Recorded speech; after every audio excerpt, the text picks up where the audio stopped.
자, 오늘도 동키 여러분에게 어려운 경제 이야기를 쉽게 풀어줄 경제 뉴스를 덕질하는 남자, 뉴데일리 서정덕 증권부장 함께합니다. 안녕하세요. 네, 반갑습니다. 정만코 경제를 덕질하는 남자 뉴데일리 서정덕 증권부장입니다. 하나만 하세요. 아니 만들어줬는데 해야죠. 아니요, 하나만 하세요. 어떤 거 하실래요? 경제 덕질하는 것도 괜찮은 것 같은데요. 그러면 그걸로 해요. 정만코 경제 뉴스를 덕질하고 경제 뉴스를 덕질하는 남자 서정덕 부장과 함께하겠습니다. 자, 오늘도 참 쉬운 경제 이야기 들어봐야 될 텐데 석유 한 방울 안 나온 우리나라에 석유가 나올 수 있다. 어우, 아이고 깜짝이야 하신 분들 많아요. 예, 이 얘기를 안 해볼 수가 없습니다. 그럼요. 포항의 영일만 일대에서, 그러니까 이게 동해 쪽이잖아요. 그렇죠. 예, 원유 매장 가능성이 거론이 되면서 많은 분들이 관심을 갖게 된 거죠. 이게 윤석열 대통령이 지난 3일 경북 포항 영일만 앞바다에 140억 배럴 규모의 천연가스 석유가 매장돼 있을 가능성이 크다고 이례적으로 대통령이 직접 발표를 한 겁니다. 그리고 산업부 장관이 이제 이어서 바통 터치를 하고 이제 추가로 발표를 한 건데요. 그러다 보니까 관심이 굉장히 크게 모인 거죠. 이게 프로젝트 이름도 정해졌다고 하더라고요. 예. 대왕고래 프로젝트. 맞습니다. 동해 심해 가스전 프로젝트인데요. 이름하야 대왕고래입니다. 정부와 한국석유공사 등에 따르면 석유 가스가 있을 것으로 추정되는 게 경북 포항 영일만에서 38에서 100km 정도 떨어진 넓은 범위의 가스전 후보지에 대왕고래라고 이름을 붙이고 이 프로젝트로 진행하는 것으로 알려지고 있고요.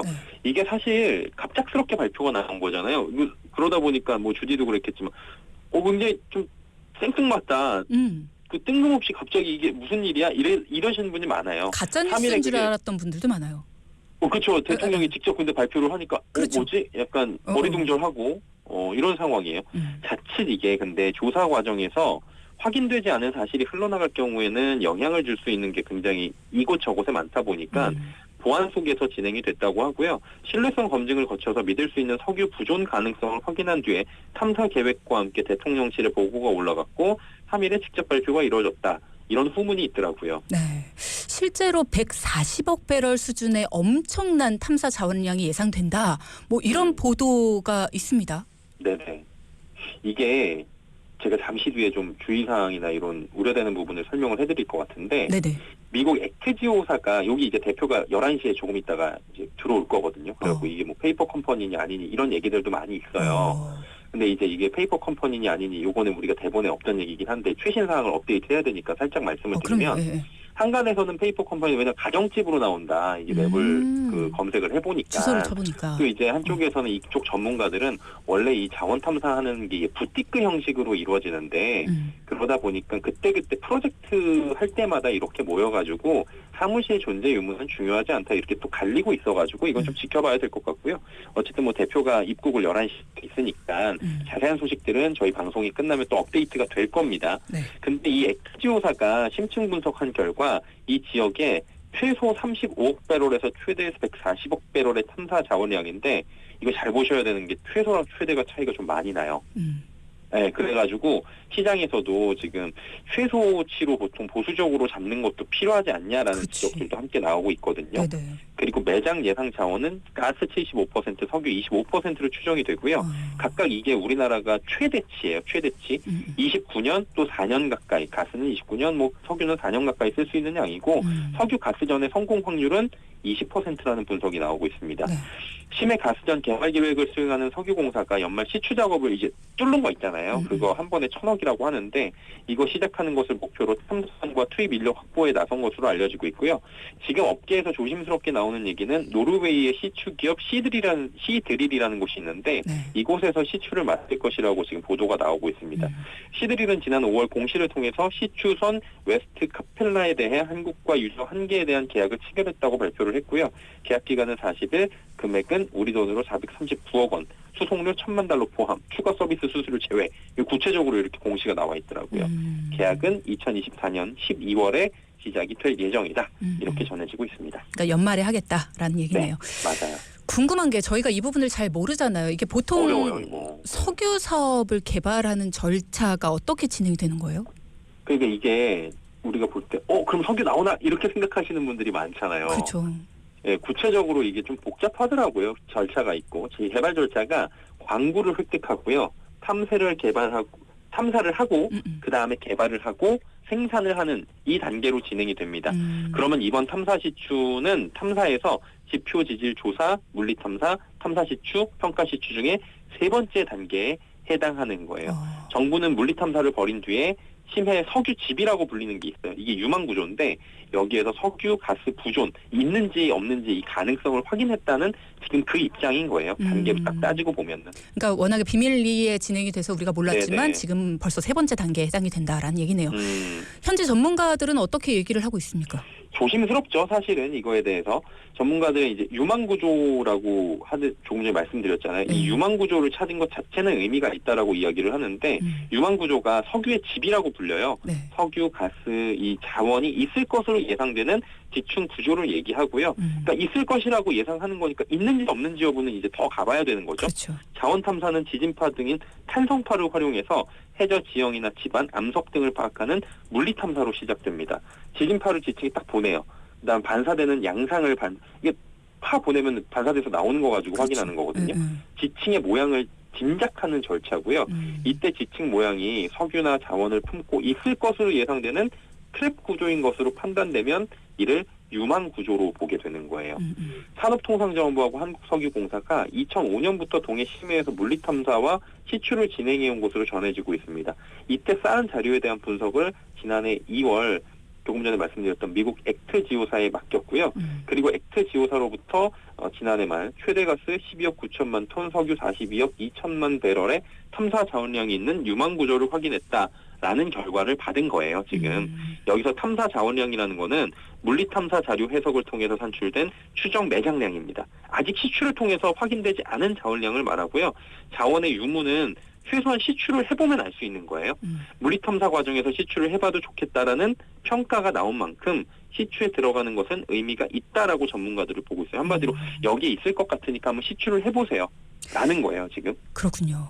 그동안에 이런 경제적인 안정을 위해서라도 우리 경제적인 주도성을 위해서라도 이런 석유가 그리고 또 이런 가스가 우리나라에서 좀 생산이 됐으면 좋겠다라고 많이들 말씀은 하셨지만 실제로 매장량이 얼마나 되느냐 굉장히 적을 수도 있지 않겠냐 뭐 이런 지적들도 나오면서 이번 이 프로젝트에 대해서 약간 의심의 눈초리 이런 걸 보내는 분들도 많으신 것 같아요. 그렇죠. 아무래도 이제 자원 탐사라는 부분이 과거에도 그랬고 계속해서 여러 가지 좀 우여곡절이 있고 실제로 나온 부분들이 거의 전무하고 그리고 나와도 소량이고 경제성이 또 이런 얘기들이 많이 있었거든요. 네네. 그러다 보니까 이번에도 이런 얘기들이 당연히 나올 수 있는 부분이라고 전문가들도 이야기를 하고 있고요. 네.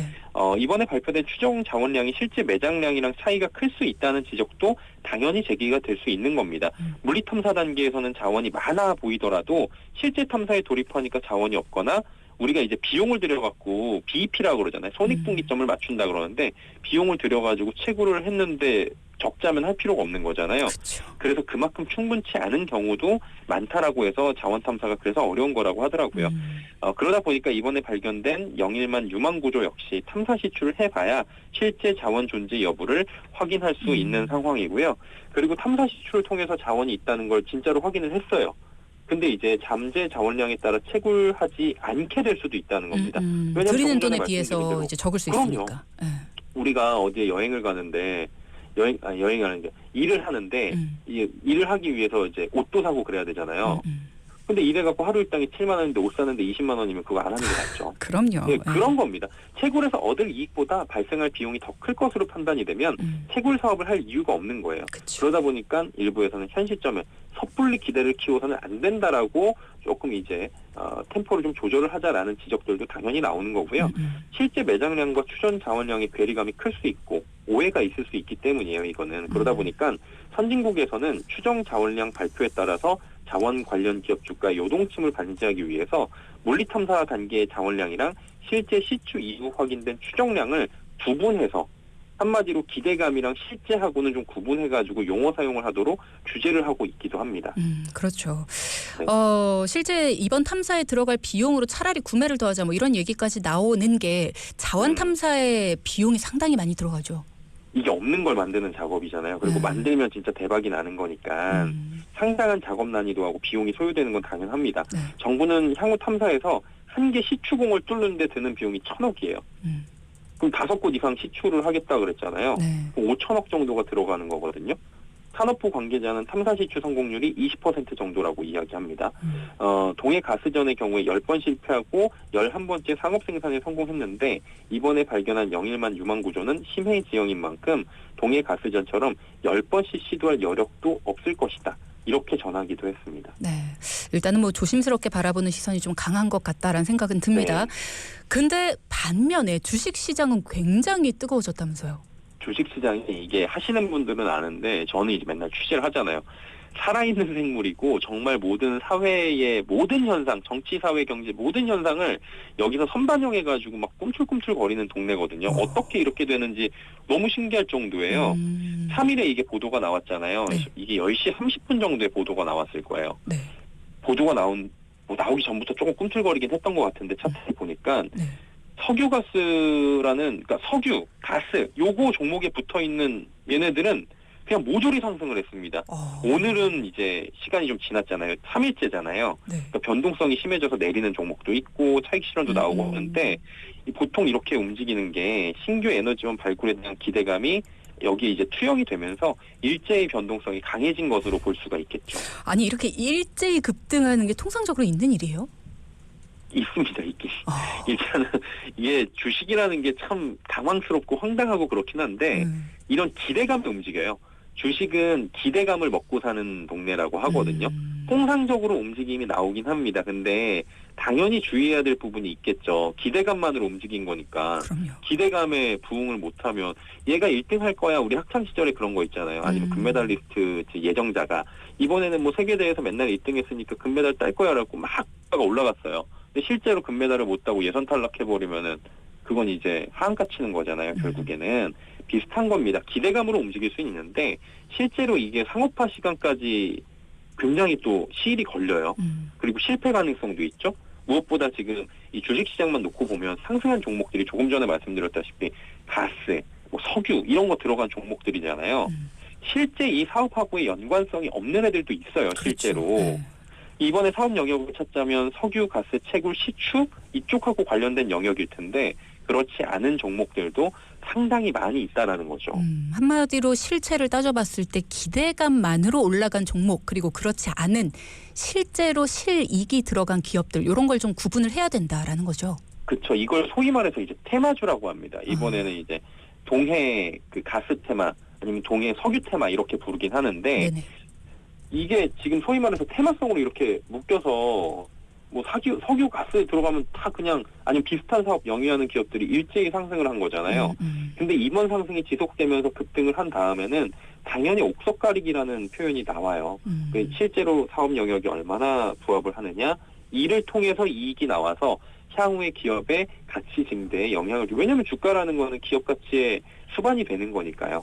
그래서 실제로 사업성을 따져봤을 때 사업성이 떨어지거나 사업 영역에 있지 않다라면 주가는 급등했다면 급락합니다. 모두가 알고 계시듯 대한민국 전체 에너지는 97에서 98%가 수입에 의존하고 있습니다. 그렇죠. 특히 원유는 수입 에너지 중에 가장 중요하죠.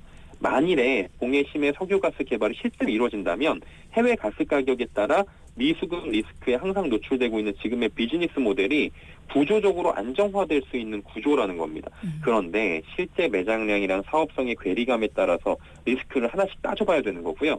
시추한다 그랬잖아요. 아까 이제 그 뚫어가지고 1,000억짜리. 그거를 혼자 하는 게 아니라 컨소시엄이라고 그래요. 각 회사들이 들어와요. 네. 이제 각각 하는 또 그 세부 분야가 있을 거 아니에요? 그러면 그 컨소시엄에 급등한 기업들이 참여를 하는지 안 하는지도 보는 거고 또 거기에 참여한다 그러면 걔는 또 급등하고 그럴 거거든요. 그래서 컨소시엄에 어디에 얼마나 참여를 하는지 그렇지. 그래서 진짜 실제로 그 1,000억 원 중에서 얘네들이 받는 이익이 얼마인지 그래서 향후에 기업 가치 얼마가 증대가 되는지 그걸 봐야 되는 거고요. 육상 시추보다 심해 구멍을 뚫는 시추는 전문 장비하고 기술력이 굉장히 고도화가 돼야 됩니다. 그렇기 때문에 국내 기업들이 아니라 지금 시장에서 나오는 얘기는 조심스럽지만 글로벌 전문 기업에 이거 맡기지 않을까? 이익 확률이 굉장히 유력하다. 이런 지적들도 나오고 있는 거예요. 네. 저희도 다 대한민국 국민이기 때문에 이번 프로젝트가 성공하기를 굉장히 바라고 있습니다. 근데 이제 지금 이 방송을 들으시면서 지금 이 순간에도 막 주식 차트를 꺼내시는 분들이 분명히 계실 거거든요. 그럼요. 나 예. 놓쳤다 하면서 음, 지금 이 주의사항들을 분명히 기억을 네. 해두시라는 겁니다. 음. 기대감으로 오른 주가 그리고 실제 현장과의 괴리감 요거를 꼭 주의하시라는 얘기 다시 한번 드리고요. 증권가에서는 뭐라고 하던가요? 조심하라고 하죠. 명확하게 테마주니까. 한마디로. 테마주니까 조심하라고 할 수밖에 없어요. 그쵸. 증권가에서는. 네, 네. 메리츠증권에서 뭐라 그랬냐면은 우리나라에서 가스가 나온다면 이라는 보고서가 바로 발표됐어요. 140억 배럴에 해당하는 가스 석유는 석유의 경우에 우리나라가 4년간 사용하는 물량이고 30년 동안 사용하는 엄청난 양이 해당하는데 실제 매장량 한마디로 회수 가능할 것으로 예상되는 양과는 구별할 필요가 있다라고 밝힌 겁니다. 조금 전에 제가 드렸던 말씀이랑 일맥상통하는 거예요. 그리고 네네. 뭐라 그랬냐면 만약에 사업이 시작되더라도 채굴 원가가 경제성이 있을지도 불확실하고 이번 가스전의 경우에는 한국석유공사가 개발을 주도하고 있는 가운데 한국가스공사가 가스전 지분을 보유하게 될지 아니면 민간 혹은 외국 자본도 함께 개발에 참여할 수 있을지도 아직 불확실하다.